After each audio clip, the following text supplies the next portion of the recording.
दोस्तों नमस्कार। दोस्तों मैं दीपक कुमार श्रीवास्तव स्वागत करता हूं अपने चैनल पे। उत्तराखंड में हल्द्वानी से भवाली फिर अल्मोड़ा राजमार्ग पर नीम करौली बाबा का आश्रम कैची धाम है।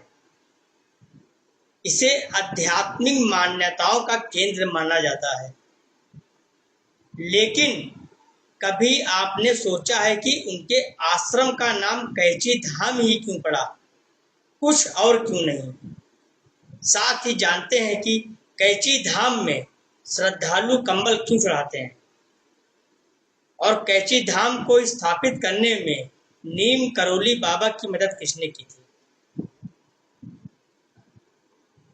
बाबा नीम करौली के आश्रम कैची धाम को आध्यात्मिक मान्यताओं का केंद्र माना जाता है। फेसबुक के संस्थापक मार्क जुकरबर्ग और एप्पल के संस्थापक स्टीव जॉब्स के अलावा दुनिया भर से कई दिग्गजों के कैची धाम पहुंचने तथा जीवन को बदलने वाले अनुभवों की कहानियां प्रसिद्ध हैं। नीम करौली बाबा पहली बार 1961 में कैची धाम आए थे। उन्होंने मित्र पूर्णानंद की मदद से 15 जून 1964 को कैची धाम की स्थापना की थी। नीम करौली बाबा की तस्वीरों को ध्यान से देखें तो ज्यादातर में वो कंबल ओढ़े हुए नजर आते हैं, इसलिए श्रद्धालु कैची धाम में कंबल चढ़ाते हैं। कैची धाम के स्थापना दिवस पर नीम करौली बाबा को श्रद्धालु मालपुए का भोग लगाते हैं। इस भोग को तैयार करने के लिए हर साल मथुरा से दर्जनों कारीगर कैची धाम पहुंचते हैं। धाम की स्थापना दिवस हर साल 15 जून को मनाया जाता है। धाम में हनुमान जी और बाकी देवी देवताओं की मूर्ति स्थापना भी अलग अलग वर्षों की 15 जून को ही की गई है। बाबा नीम करौली ने 15 जून की तारीख को ही कैची धाम के प्रतिष्ठा दिवस के लिए तय किया था। उन्होंने 10 सितंबर 1973 को शरीर त्याग कर महासमाधि ले ली थी।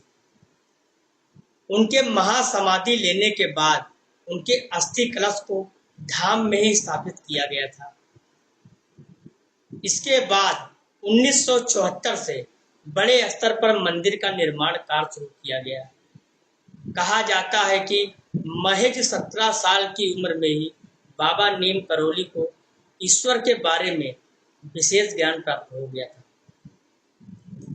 कैची धाम आश्रम की ओर जाने वाली सड़क पर कैची के फलकों की तरह 2 तीखे मोड़ हैं। इसी वजह से धाम का नाम कैची धाम पड़ा। नीम करौली बाबा हनुमान जी को अपना आराध्य मानते थे, इसलिए उन्होंने अपने जीवन काल में हनुमान जी के 108 मंदिरों का निर्माण कराया। बाबा नीम करौली के बारे में कहा जाता है कि उन्होंने हनुमान जी की उपासना करके कई सिद्धियां हासिल की थी। वह आडंबरों से दूर रहते थे और किसी को भी अपने पैर नहीं छूने देते थे। आज भी लोग उन्हें भगवान हनुमान का अवतार मानते हैं। कहा जाता है कि नीम करौली बाबा चमत्कारिक सिद्धियों के जरिए लोगों की परेशानियों का निवारण कर देते थे। बाबा का जन्म उत्तर प्रदेश के फिरोजाबाद जिले में अकबरपुर गांव में हुआ था। आश्रम की स्थापना के बाद चमत्कारों की कहानियां विदेशों तक पहुंच गई थी। नीम करौली बाबा से जुड़ा एक किस्सा काफी सुनाया जाता है। कहा जाता है कि कैची धाम में एक बार भंडारा चल रहा था और घी कम पड़ गया। बाबा ने नदी से पानी भरकर लाने को कहा। भक्त बड़े बड़े कनस्टर में पानी भरकर लाए और पानी घी बन गया। बाबा नीम करौली के चमत्कारों की कहानियों में एक और कहानी काफी सुनाई जाती है। कहा जाता है कि बाबा का एक भक्त गर्मी के कारण तप रहा था। उसे तेज बुखार हो गया था। शरीर को तापमान लगातार बढ़ता जा रहा था। बाबा नीम करोली ने उस भक्त को तपती धूप से बचाने के लिए बादलों की छतरी बनाकर उसे वहां तक पहुंचाया जहां उसको जाना था।